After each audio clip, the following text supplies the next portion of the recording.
Tonight with new developments in the shooting death of a 32-year-old woman. The scene unfolded on Interstate I-80 earlier today. But police say it started a few miles down the road. News specialist Garna Mejia has the latest on the investigation. And Garna, a real tragedy here. Yeah, good evening. Now, this investigation is still underway. It is now being spearheaded by the Unified Police Department. Now, they think, as you mentioned, that everything started at a condo in Mill Creek early this morning. That's where neighbors say that they've been observing a lot of strange activity lately. But last night, everything escalated with yelling and then shots being fired. They never imagined, though, that someone had been injured. It was here on I-80 westbound that police say they found a 32-year-old woman dead with a gunshot wound inside a crashed car. They think everything started in a Mill Creek neighborhood. So far, what we believe is that this was a domestic violence-related situation. Around 3 a.m., a neighbor on Nibley View Court, who was asked not to be named, says he heard yelling next door. Well, there was an argument in the carport, and after a while, it sounded like they were inside of the car arguing because it was really muffled. The neighbor says things eventually quieted down, but then shots rang out. It just kept going until there were the 4 shots, and the vehicles both left. But the neighbor says he had no idea someone was injured. We didn't know that happened until later this afternoon when we were off of policing here. The neighbor isn't sure if more people were home last night, but he says the man involved in the argument moved in 2 or 3 weeks ago. As for the victim, I've only seen her 2 or 3 times here. And we believe that's where she was shot. From there, he drove away and got onto the freeway where the crash occurred. He ran from the scene and then was taken into custody. Unified Police Sergeant Melody Cutler says the suspect was found at a nearby church. He has a history of domestic violence against the victim, identified as Chandra Nicole Scott. Are you scared out of your wits? Yes. As for the condo on Nibley View Court, it's closed by order of the Salt Lake County Health Department. Police suspect meth was inside. For now, the neighborhood is processing the life lost. The worst part of it is I can't stop thinking that there was something more I could have done for her. Now, police suspect the man that they arrested in that church parking lot was also driving the car and responsible for shooting Scott. His name has not been released, though. We'll send it back to you. And I'm so sorry that you had to go through this. But we all love you. Just heartbreaking tonight. Now these candles are glowing for Chandra Nicole Scott as her loved ones say goodbye. Police suspect Scott was killed by her boyfriend in Mill Creek and then left dead in a car on I-80 as he fled the scene. Fox 13's Sydney Glenn joining us live tonight near the vigil at Fitz Park, where she spoke with those who loved Chandra Nicole Scott. Sydney. Brian and Amy, that vigil is still going on right back here with the park. Of course, for privacy reasons, we're giving them some space here, but family and friends just say they are heartbroken about what happened to their dear friend. Angry. I'm so enraged. It's a goodbye no one was prepared for. Always laughing. Just such a good spirit. Chandra Nicole Scott's life was stolen from her. I don't know. It's just horrible. And the people who loved her. She was so loved and so cared about. As Heather Redford prepares for a vigil for her best friend. It's my soul sister. She's having a hard time thinking about what police say happened. And the way that she was left, like she was nothing on the side of the freeway. Scott's boyfriend is suspected of being the one who pulled the trigger. He sure deserves everything that he has coming to him. Everything. Redford hopes he sees this from a prison cell. You took that woman away from all of us. A mother, a daughter, a sister, a best friend. Like, you took her away from all of us. Now, as those who love her light candles and release balloons to say goodbye, they hope her legacy will live on. I love you, Chandra, and I'm so sorry that you had to go through this. Chandra is a single mother of 2 young children, doing it all on her own. Her family has set up a GoFundMe page to help her children. We have more information on that over on our website, fox13now.com. FVCK.com. Live in South Salt Lake, Sydney Glenn, Fox 13. With Dan Resco.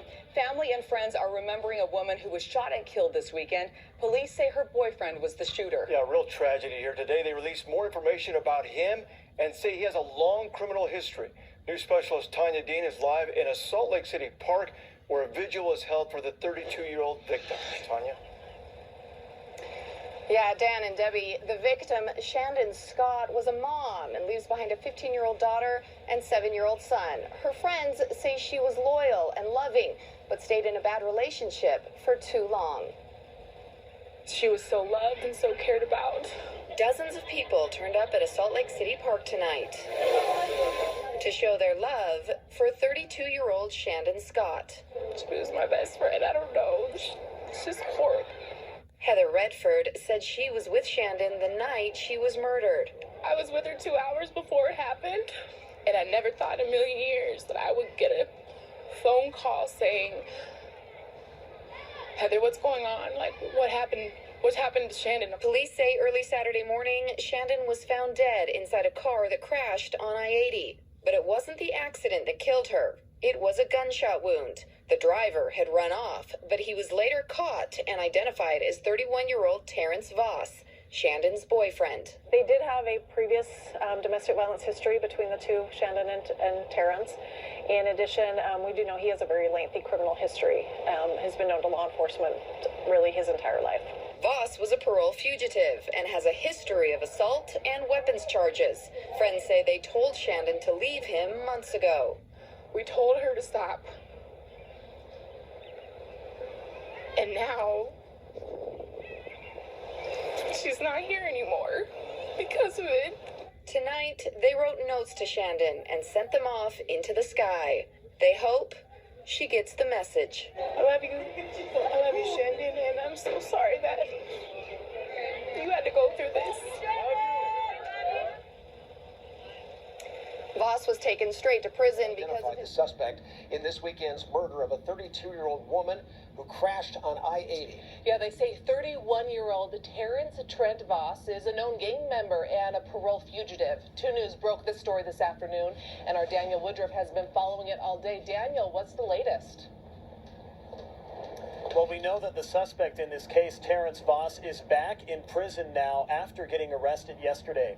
He is accused of shooting and killing his girlfriend, 32-year-old Shandon Nicole Scott, in Mill Creek, and then, police say, crashing his car on Interstate 80 in South Salt Lake early yesterday morning and leaving Scott's body inside.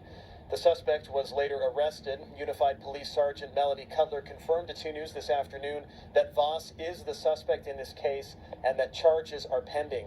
Now, Voss has a lengthy criminal history dating back to 2006 when he was just 16 years old. He's a Bloods gang member, we've been told, and has been linked to a group that has been terrorizing the Salt Lake area for decades with drive-by shootings and homicides. Now, yesterday, after Voss was arrested, authorities took him right back to prison because of his parole violation.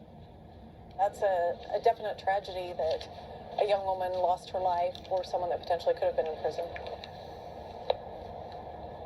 Now, our 2 News investigative reporter Wendy Halloran has been investigating parole fugitives, including Voss, and she has an in-depth report on this issue tomorrow night on 2 News at 10, and of course tonight at 10 here on 2 News. We'll have much more on this story, dealing with the suspect now behind bars again. Even more preventable deadly crimes.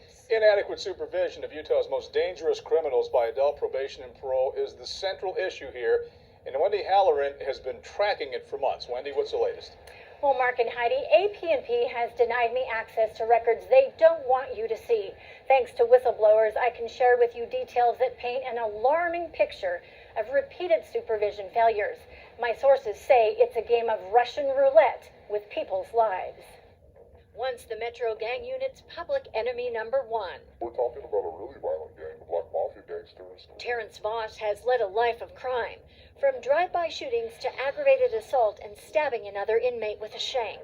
It was a perfect storm of failure, starting with Porta Park releasing him. Did AP&P do enough to properly supervise him? There was nobody in that house but an empty GPS without a way. And now, a body. And the way that she was left, like she was nothing on the side of the freeway. Captured, covered in blood. I hope that man rots in hell. the rest of his life. It's a game of Russian roulette in people's lives.